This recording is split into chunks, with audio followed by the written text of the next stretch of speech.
इल्लीस जातक की गाथा। दोनों लंगड़े हैं, दोनों लूले हैं, दोनों की आंखें भेड़ी हैं और दोनों के सिर में फुंसियां हैं। मैं इल्लीस कहकर किसी को भी पहचान नहीं सकता। वर्तमान कथा। कंजूस सेठ की पूरियां। राजगृह नगर में मच्छरिया नामक एक अति धनी परंतु अत्यंत कृपण सेठ रहता था। वह प्रायः ही राज दरबार में आता जाता था। मार्ग में उसे बहुत से लोग नाना प्रकार के भोजन करते तथा मनोविनोद करते दिखाई देते थे, परंतु वह कृपण खर्च अधिक होने के भय से न अच्छा खाता था, न उत्तम वस्त्र पहनता था और न किसी प्रकार अन्य सुख ही भोग पाता था। उसके मन में कई बार सुख भोगने की इच्छा होती थी, परंतु वह मन मारकर रह जाता था। एक बार उसने कुछ लोगों को मीठी पिट्ठी से भरी उत्तम पूरियां खाते देखा। उन परियों से बड़ी अच्छी सुगंध निकल रही थी।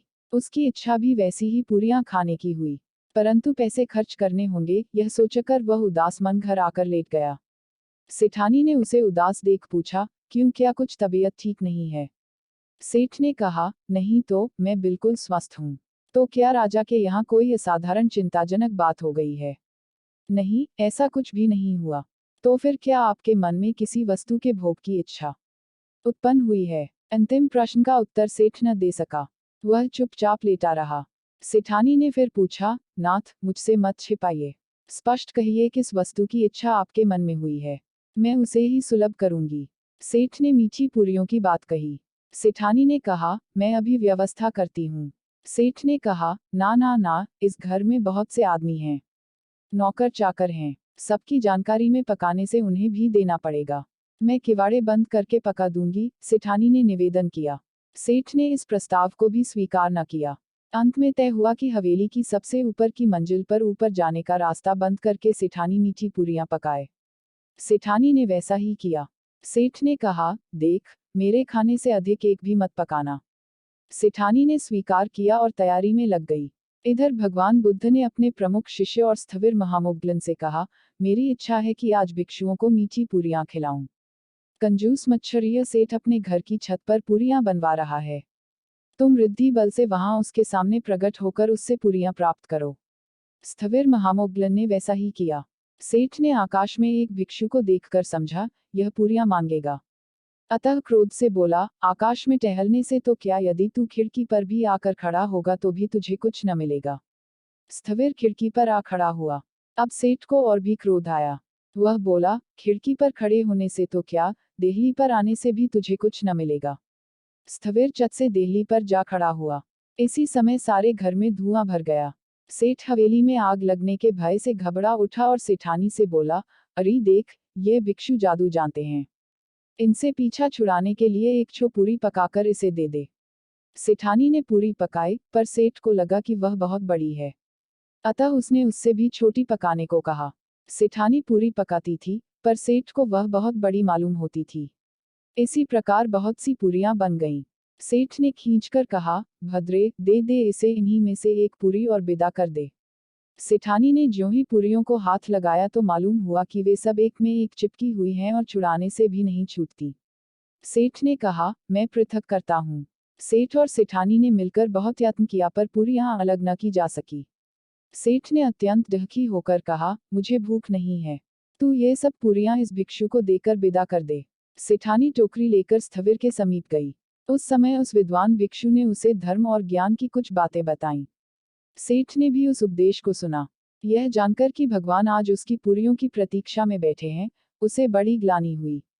वह पत्नी सहित पूरियों की वह टोकरी और अन्य खाद्य सामग्री लेकर वह भगवान बुद्ध की सेवा में उपस्थित हुआ।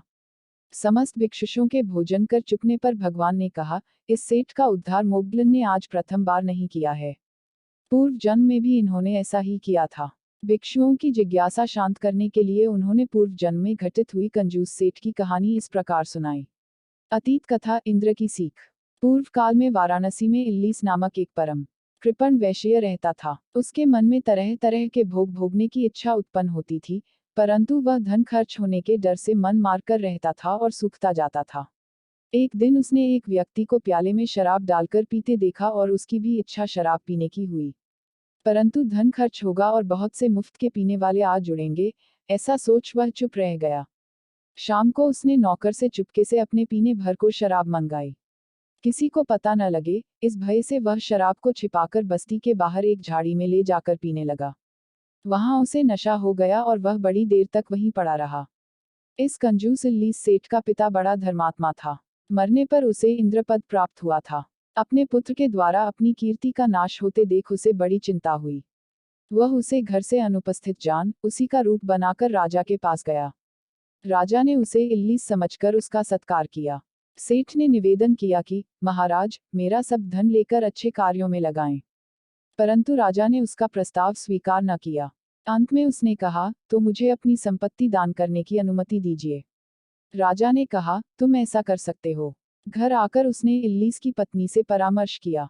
अपने पति की धर्म में रुचि देख वह बहुत प्रसन्न हुई। नगर में घोषणा कर दी गई कि इल्लीस सेठ अपनी समस्त संपत्ति दान कर रहा है। सेठ के द्वार पर भीड़ इकट्ठी हो गई। खजाने और भंडार खोल दिए गए। जिससे जितना बन पड़ता था, लेकर जा रहा था। एक व्यक्ति सेठ के रथ बैल लेकर अपार संपत्ति सहित राजमार्ग पर जा रहा था। इसी समय इल्लीस घर लौटकर आ रहा था। उसने रथ को रोका और कहा, मेरी अनुमति के बिना मेरी कोई वस्तु ले जाने का तुम्हें क्या अधिकार है? उस व्यक्ति ने धक्का मारकर उसे गिरा दिया और कहा, आज हमारा सेठ अपनी सारी संपत्ति दान कर रहा है, तू उसमें बाधक क्यों हो रहा है? इल्लीस सेठ की समझ में कुछ न आया। घर आने पर मालूम हुआ कि कोई दूसरा व्यक्ति इल्लीस बनकर उसकी संपत्ति लुटाए दे रहा है। वह बड़ा दुखी हुआ और राजा के पास जाकर कहा, महाराज, असली इल्लीस तो मैं हूँ। राजा ने कहा, कोई तुम्हें पहचानता है? क्यों नहीं, मेरी पत्नी तथा सब घर वाले पहचानते हैं। यह कह सेठ ने सबको बुलवाया। दूसरा इल्लीस भी बुलवाया गया। राजा ने लोगों से पूछा, इन दोनों में से तुम किसे असली इल्लीस समझते हो? इल्लीस की पत्नी तुरंत जाकर इंद्र की बगल में खड़ी हो गई और बोली, क्या मैं अपने धर्मात्मा पति को भी नहीं पहचानती? अन्य लोगों ने भी वैसा ही किया। इल्लीस घबरा गया और सोच में पड़ गया।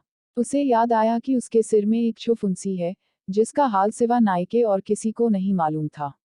उसने राजा से निवेदन किया, महाराज, ये सब लोग पहचानने में भूल कर सकते हैं, परंतु मेरा नाई कभी भूल नहीं कर सकता। इंद्र ने सब रहस्य समझकर अपने सिर में भी उसी प्रकार की एक फुंसी उगा ली। नाई ने दोनों को ध्यान से देखा और कहा, इन दोनों में कोई अंतर नहीं है। नाई की यही बात उपरोक्त गाथा में दी हुई है कि दोनों एक जैसे हैं। नाई की बात सुन इल्लीस मूर्छित होकर भूमि पर गिर पड़ा। इसी समय इंद्र ने अपने को प्रकट करके सब रहस्य खोल दिया। चेतना होने पर इल्लीस ने पिता को प्रणाम किया और उनके आदेशानुसार चलने का वचन दिया। कंजूस सेठ की कहानी का अंत भगवान बुद्ध ने यह कहकर किया, इंद्र मोग्लायन है, इल्लीस मच्छर्य सेठ है और नाई तो मैं ही हूँ।